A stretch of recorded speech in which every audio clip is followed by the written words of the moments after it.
Hey guys, I'm Simple Muide.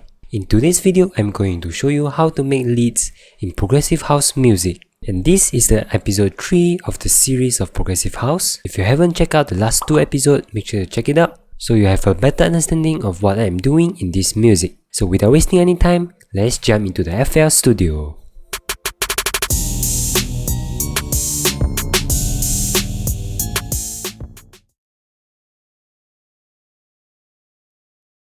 So here I have the melody that I created in the first episode with the chord progression, and it sounded like this.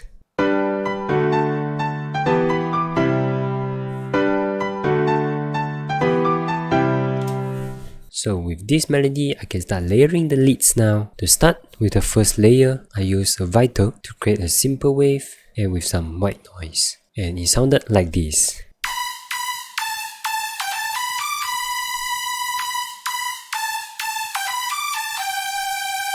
Nice, so this is some digital sound with a bit of reverb and kind of 8-bit crush effect on it.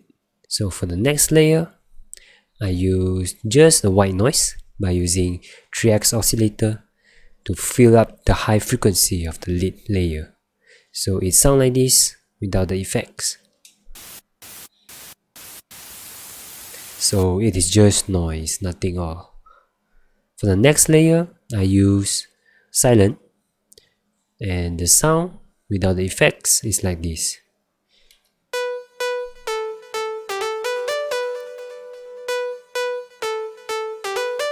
So it's kind of like a little bit of delay with a plucky sound to make everything sound a bit emotional and ambiguous.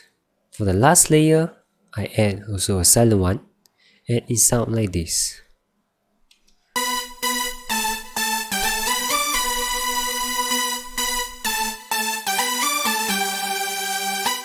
So this is a bit super soft sound with a bit more aggressive to fill up the whole melody. So I have linked everything up here to the mixer channel. Lead 1, 2, 3, 4. Here it's the same as this one. I link everything to a bus channel. So you might ask, what is a bus channel? A bus channel is a channel that links all the children channel to one channel, and I can add effects to affect the 4 leads together when I apply the effect in the bus channel. So the first effect I add in the bus channel is by adding a sidechain by using kickstart with only 70% mix.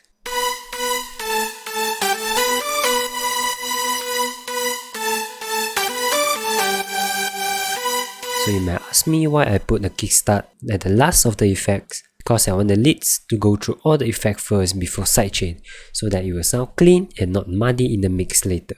So the second plugin I will add is by using an EQ to remove all the bass frequency that is unnecessary in the drop, and it sounds like this.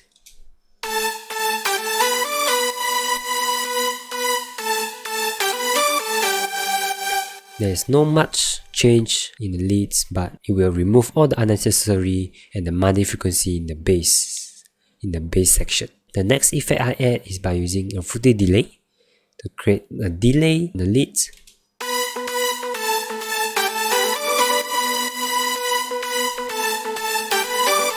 I'm using a ping pong effect with low volume and 25% cutoff. Third plugin that I use is by using a fruity reverb to create space for the leads.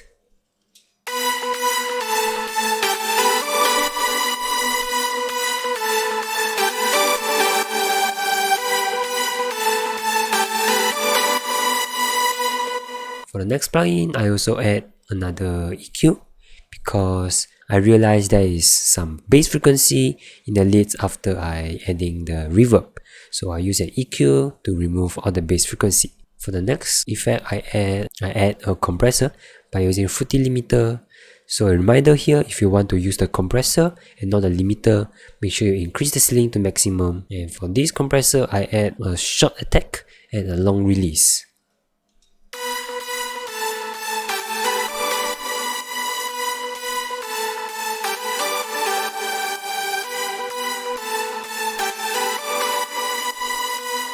So it will make the lead sound a bit more glued together and sound more even. For the last plugin I use is called a stereo shaper.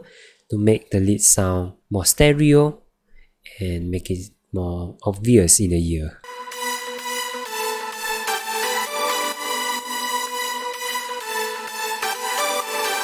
So you might ask, what does the stereo shaper does? It basically delay one of the channel, which is the right channel and the left channel, so that you will have an effect of stereo. So the lead sound in the drop with the chords and the bass that I mentioned in the last 2 episodes is something like this.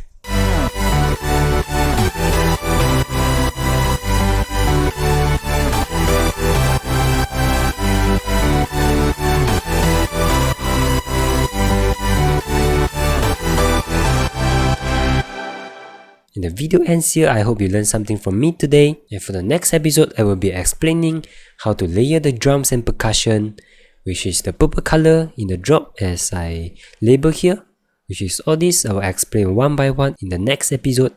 So make sure you click the subscribe button and turn the bell on so that you won't miss the notification when I post. So see you in the next video and bye bye.